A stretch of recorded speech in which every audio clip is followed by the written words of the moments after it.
Hey everybody, I'm Catherine Sprung and I'm going to be making birthday cake fudge. Today I'm going to be using Sweet Logic's Perfect Yellow Cake Mix. This is keto friendly and they have different variations of things that you can make with it, from as simple as a mug cake, single serve if you're looking for some self-control, and if you want to go all out you can do the full cake mix here.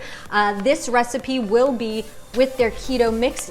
The ingredients that I'm using are not necessarily keto friendly, but you can absolutely swap them out for things that are. We'll go through that. So let's get started. First thing we want is to grab a pan. I have an 8x8, something of a similar size is what you're going to want for this particular recipe. And to prepare that, I love using parchment paper for everything. If you don't have any, you could use tinfoil as well. I would also recommend accompanying that with a little bit of nonstick spray. I'm obsessed with nonstick spray, so we're gonna use a little bit of that here too, for a couple reasons. We want to adhere this parchment to the base of our pan and make sure that it's nice and set, because once that fudge, that thick mixture gets in there and we start moving it around, that paper's flying everywhere. So we're just gonna set it a little bit by just giving it a light little spray like that to kind of act as our glue there. And you can see how that kind of just adheres very nicely. It's not moving around. It would otherwise. And I have two pieces here because I want to be able to lift this up nicely and out. Do not put the fudge straight into the pan. It will be crazy to get out. So you wanna set yourself up for success. So we're just gonna put a little of our nonstick spray glue there and just set this so that all of our sides are covered nicely. And then you can give that just a little extra. Let's get the sides there. Just wanna make sure that everything's set in place. And just a little spray like that. Nothing crazy, but it's nice to have that prepared just so you don't have to worry about it once your mixture's ready. We'll just put that to the side. Then we're just going to take a pot here, and I've got my induction burner ready. We're gonna keep this at a low heat. We don't want anything too hot. We're going to be dealing with some dairy and chocolate, so we don't want to scorch anything. We want low and slow, and that'll take a little bit of patience just to make sure everything gets melted down and incorporated. But trust me, it's better to be the tortoise and not the hare. So this is how we're going to do it. In our pot, we are going to put some condensed milk. I have just 1 can of condensed milk. You can, if you want to do this in a keto version, you can absolutely make your own. There are plenty of recipes online. I am not the keto aficionado, so I'm not going to tell you exactly what to do, but there's so many resources out there for substitutions. I found them myself, so check those out if you want to just do this whole recipe like that. So that is 1 can of that. Then we've got 1.5 cups of white chocolate chips. Those go right in as well. I also have here 3 tablespoons of unsalted butter. And a little bit of salt offsets some of that sweetness. Typically it is optional. I always opt for the salt, so we'll give a few shakes of that.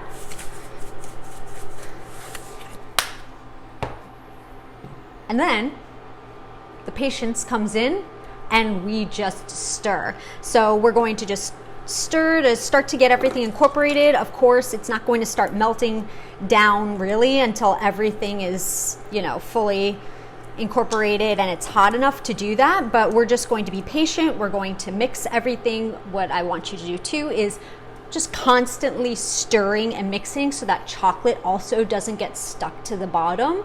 So this can be very therapeutic.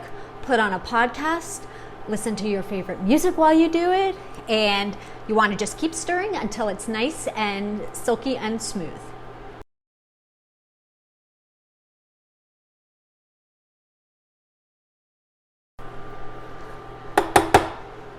All right, so our mixture is nice and silky and smooth.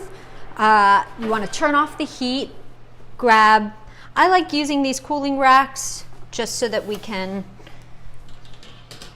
put it on there, takes it completely off the heat. And so you can see here, it's nice and silky and smooth, but we are not done yet because we have to, turn this into the whole birthday cake vibe. So we're then going to get our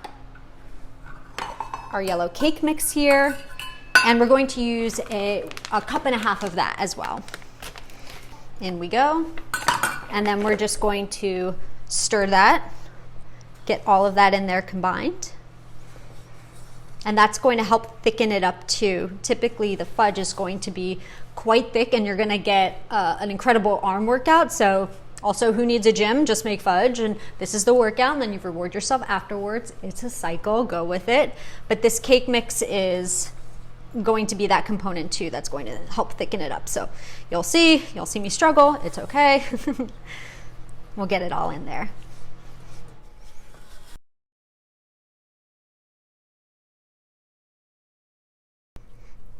All right, so that was an excellent workout. So we're ready to put that into our prepared pan here, and everything just goes right in. We'll just pour that all in. All right, we've got everything inside. This is great. But of course, we can't forget about the little sprinkles. So here's where you can have fun with it too. I don't see why there's any reason why you wouldn't be able to incorporate some of the sprinkles inside the fudge as well. But we're just gonna keep this one, simple and let them shine on top. I like these little confettis. I think they're very cute. So we'll just sprinkle those all on top. And you can have fun with this. There's no exact amount. You put whatever looks good to you. We're going to want to just cover this top portion here. So you can use some wrap or a piece of parchment, which I will be doing. So just go ahead and cover that, and then we're going to pop it into the refrigerator for at least a couple hours. If you want, of course, you can do it so that it's overnight. So just make it, pop it in there, let it set, don't even think about it, or just leave it in there for at least a couple hours. We want it to be able to set and get firmer, and that's going to make it so much easier to cut into. So go ahead, pop it into the refrigerator for a couple hours, and we'll see you after that. Okay, the fudge is out of the fridge. I don't know if that's a tongue twister, but if it is, cool.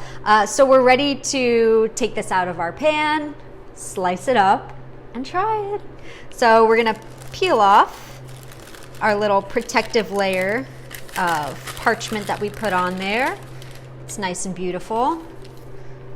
And then, because we were responsible, and look at that. We put our parchment down for that beautiful, free from the pan. All right. So now we get to cut it up. So I like to use a rocking knife for most things. I find it very easy, but any old knife that you have is going to be absolutely fine. And you can cut it any size you want too, but I think we'll do, I'm looking at this and it looks to me about an inch. So we'll just go with that.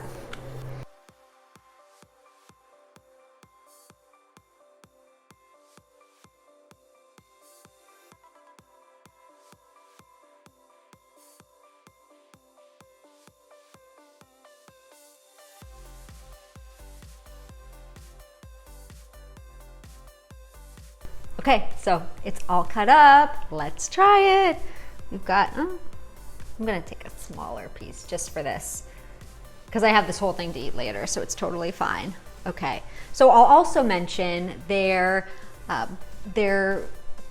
particular kit of Yoink, the Sweet Logic cake mix, is also gluten-free. So for anybody who's keto and gluten-free, this is for you.